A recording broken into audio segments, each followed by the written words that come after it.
سامعین ناظرین، infection control society آپ کی صحت کے لیے، آپ کی آگاہی کے لیے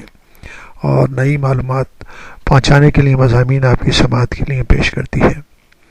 ہم ریسرچ کے بارے میں آپ کو بتانا چاہ رہے تھے کہ فارماسیوٹیکل کمپنیاں اپنی میڈیسنز کو مردوں کے اوپر ٹیسٹ کرتی ہیں اور اس کے بعد لانچ کر دیتی ہیں۔ اس حوالے سے جو مسائل پیدا ہوتے ہیں وہ ان کی آگاہی کے لیے ہم آپ کو بتانا چاہ رہے تھے کہ وہ میڈیسن جو کہ مردوں پہ استعمال کی جاتی ہیں اور پھر ان کو خواتین کے لیے بھی استعمال کیا جاتا ہے تو ان کی مختلف قسم کے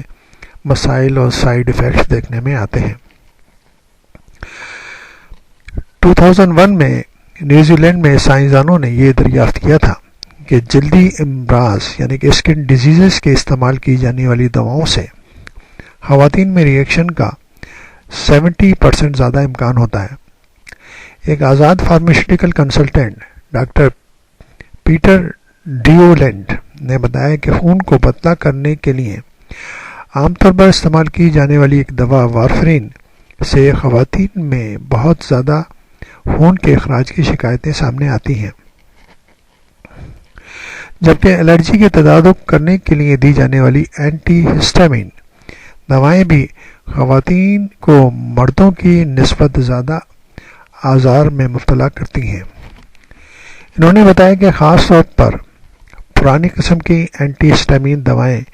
خواتین میں زیادہ سست رفتاری سے جذب ہوتی ہیں، اس لیے مردوں کے مقابلے میں وہ زیادہ دیر تک غنودگی کے عالم میں رہتی ہیں۔ علاوہ ازیں ذہنی اور نفسیاتی عوارض مثلا شیزوفرینیا، ہائی پولر ڈس آرڈرز، شدید پریشانی اور افسردگی کے علاج کے لیے جو نئی اقسام کی دوائیں مارکیٹ میں آئی ہیں ان کے استعمال میں خواتین میں زیادہ تر قسم کے سائیڈ ایفیکٹس دیکھے جا سکتے ہیں۔ ان دواؤں میں میٹابولک سنڈروم کی شکایتیں ہو سکتی ہیں، یعنی خواتین کا جسمانی وزن بڑھ سکتا ہے اور وہ ذیابیطس میں مبتلا ہو سکتی ہیں۔ علاوہ ازیں ان کے دل کی دھڑکن خطرناک حد تک خلاف معمول ہو سکتی ہے۔ امپیریل کالج لندن کے consultant anaesthetist doctor Anita Holdcroft کہتی ہیں کہ ڈاکٹر کی تجویز کردہ دواؤں کے استعمال سے خواتین مردوں کے مقابلے میں دگنا زیادہ سائیڈ ایفیکٹس سے متاثر ہو سکتی ہیں۔ اس کی وجہ یہ ہوتی ہے کہ ان دواؤں کو خواتین پر نہیں آزمایا جاتا، اور آزمایا اس لیے نہیں جاتا کہ ان کی بایولوجی مختلف ہوتی ہے۔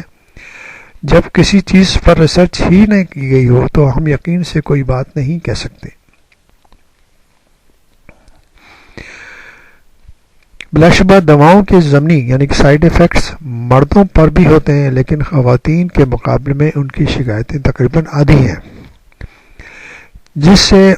ظاہر ہوتا ہے کہ اس ضمن میں خواتین کے مسائل زیادہ گمبھیر ہیں۔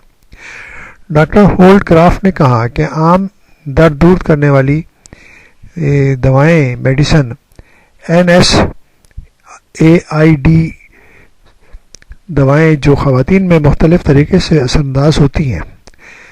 جائزوں میں دیکھا گیا کہ اگر مانع حمل دواؤں کے ساتھ اس قسم کی پین کلر لی جائیں تو زیادہ خطرناک نتائج سامنے آتے ہیں۔ انہوں نے بتایا کہ درد کے سلسلے میں جو تحقیق اب تک کی گئی ہے اس میں صرف 8% خواتین کو شامل کیا گیا تھا، جبکہ دافع سوزش یعنی اینٹی انفلیمیٹری دواؤں کے ٹیسٹ میں 90% دوائیں ایسی ہیں جن کے بارے میں یہ نہیں بتایا گیا کہ جن لوگوں پر ان کو استعمال کیا گیا تھا ان میں مرد اور خواتین کی تعداد کتنی تھی۔ اب یہ مسائل جو سامنے آئے ہیں تو اس سے ہمیں اندازہ ہوتا ہے کہ جو بھی میڈیسن استعمال کی جا رہی ہیں انہیں بڑی دیکھ بھال کے اور بڑے اچھے طریقے سے اور بہت ہی سمپل طریقے سے خیال کر کے استعمال کرنا چاہیے، کیونکہ خواتین کے اندر یہ دوائیں ٹیسٹ کی ہی نہیں گئی ہیں۔ عام طور پر جتنی بھی میڈیسن سامنے آتی ہیں ان میں سے 90% میڈیسن جو ہیں خواتین میں زیادہ سائیڈ ایفیکٹس پہنچا سکتی ہیں۔ تو بہتر یہ ہوگا کہ میڈیسنز کو استعمال کرتے ہوئے خواتین پر استعمال کرتے ہوئے خاص طور پر خیال رکھنا چاہیے، اور پرٹیکولرلی اگر وہ پریگننسی کے پیریڈ میں ہوں تو اور بھی زیادہ احتیاط سے استعمال ضروری ہے۔